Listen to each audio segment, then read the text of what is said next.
Hello students, welcome again. So here now with the chapter poverty, we are heading towards the next topic, that is the measures of poverty. Okay?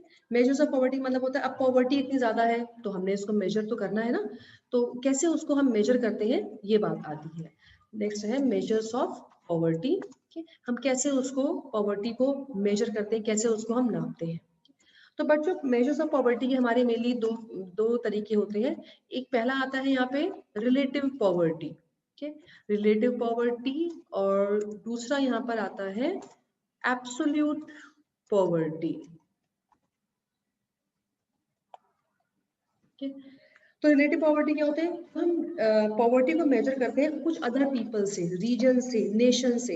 यानी कि यहाँ के गरीब और मान लीजिए America के गरीब हैं, उनमें क्या अंतर है, या फिर ये कह लीजिए एरिया वाइज यहाँ के गरीब और केरल के गरीब कैसे होंगे, या उनकी इकोनॉमिक कंडीशंस कैसी होंगी, उनकी कमाई कितनी होगी. उसको जब हम मेजर करते हैं तो उसको हम बोलते हैं रिलेटिव पॉवर्टी. यानी जब हम कंपैरिजन करते हैं पुअर पीपल का एक एरिया दूसरे एरिया में, वो कहलाता है रिलेटिव पॉवर्टी. दूसरा आता है यहाँ पे एब्सोल्यूट पॉवर्टी. एब्सोल्यूट पॉवर्टी का मतलब क्या होता है, जब हम पॉवर्टी को जो मेजर करते हैं उनकी कमाई के अनुसार या फिर उनके कंजम्पशन के अनुसार जब मेजर करते हैं तो वो क्या कहलाता है, this absolute poverty. Generally absolute poverty को हम ज्यादा अच्छा मेजर मानते हैं कि यहाँ पे हमें एग्जैक्ट पता चल जाता है कि जो है पॉवर्टी कितनी है. तो अभी इसी एब्सोल्यूट पॉवर्टी को कंटिन्यू करते हुए हम जो हमारा नेक्स्ट टॉपिक लेते हैं, that is now this concept of the poverty line, कि हम उसको कैसे हम उसको देखते हैं. आता है अगला हमारा topic, concept of poverty line. यानी कैसे हम उसे मेजर करते हैं, कैसे डिटरमाइन करते हैं. Poverty line is a cut off point on the line of distribution which usually divides the population of the country as poor and the non poor. Generally ये क्या होता है कि हम कैसे पुअर और नॉन पुअर को हम अलग अलग करें, कौन से गरीब हैं, कौन से नहीं है गरीब, किनको मदद की ज्यादा जरूरत है, इस तरीके से हम उसको हम डिटरमाइन करते हैं. वो करता है concept of poverty line. Generally इसके डिटर्मिनेशन के लिए हम तीन चीजें देखते हैं. डिटर्मिनेशन पॉवर्टी लाइन हम कैसे करते हैं. पहला यहाँ पे जो डिटर्मिनेशन आता है वो आता है मिनिमम कैलोरी इनटेक, कि वो कितना कंजम्पशन कर रहे हैं. अगर कोई इंडिविजुअल रूरल एरिया में 2400 कैलोरीज कंज्यूम कर रहा है और अगर कोई अर्बन एरियाज में 2100 कैलोरीज कंज्यूम कर रहा है, इनटेक कर रहा है, तो वो पॉवर्टी लाइन से ऊपर है. इतना अगर उसे मिल जा रहा है तो यानी कि वो पॉवर्टी लाइन से ऊपर. अगर वो इससे कम कंज्यूम कर रहा है तो वो क्या है, पॉवर्टी लाइन के अंदर है.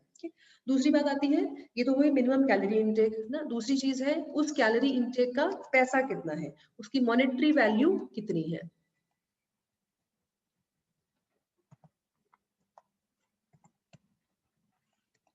मॉनेटरी वैल्यू कितनी है उस पॉवर्टी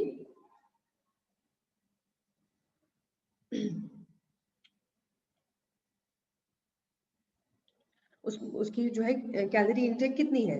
अब अगर वो गांव के एरियाज में ये कैलोरी जो हमारी ये है दिस वैल्यू, ये है अगर 816 रुपए गांव में है, और अगली चीज आती है अगर ये 1000 रुपए शहरों में, क्योंकि जनरली शहरों में चीज थोड़ी महंगी होती है. 816 रुपए गांव में और 1000 रुपए शहर में होती है, तो वो बंदा पॉवर्टी लाइन से ऊपर कहलाता है. अगर वो कोई पर्सन एक महीने का पर पर्सन इतना खर्चा कर लेता तो वो पॉवर्टी लाइन से ऊपर है. ठीक है, तो ये जो है हमारा ये है तेंदुलकर मेथोडोलॉजी के अनुसार ये दिखाया गया है. Next is poverty line divides the poor from the non poor. Poverty line जो है गरीब और अमीर के बीच के गैप को बताती है, किनको मदद की ज्यादा जरूरत है, किनको मदद की कम जरूरत है. नेक्स्ट हमारा जो इसमें टॉपिक आता है that is categorising poor. See this categorizing poor.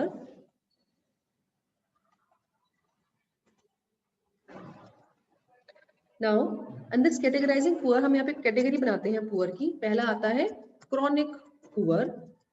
Chronic poor वो होते हैं जो कि या तो हमेशा गरीब होते हैं या कभी कभार साल में कभी काम मिल गया तो गरीबी रेखा से ऊपर आ गए, वो कहलाते हैं क्रॉनिक पुअर. ऑलवेज पुअर भी और यूजुअली पुअर भी. It is given in your book, just see this diagrams.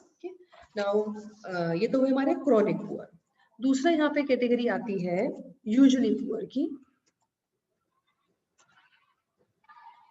Usually poor होते हैं जो कि हमेशा गरीबी रेखा से ऊपर नीचे चलते रहते हैं, और इसमें एक ओकेजनल पुअर भी होता है जो कभी कभार गरीबी रेखा से नीचे एक आध बार आ जाते हैं, एक आध महीने के लिए आ जाते हैं, वो क्या कहलाते हैं, ये सब आते हैं यूजुअली पुअर में।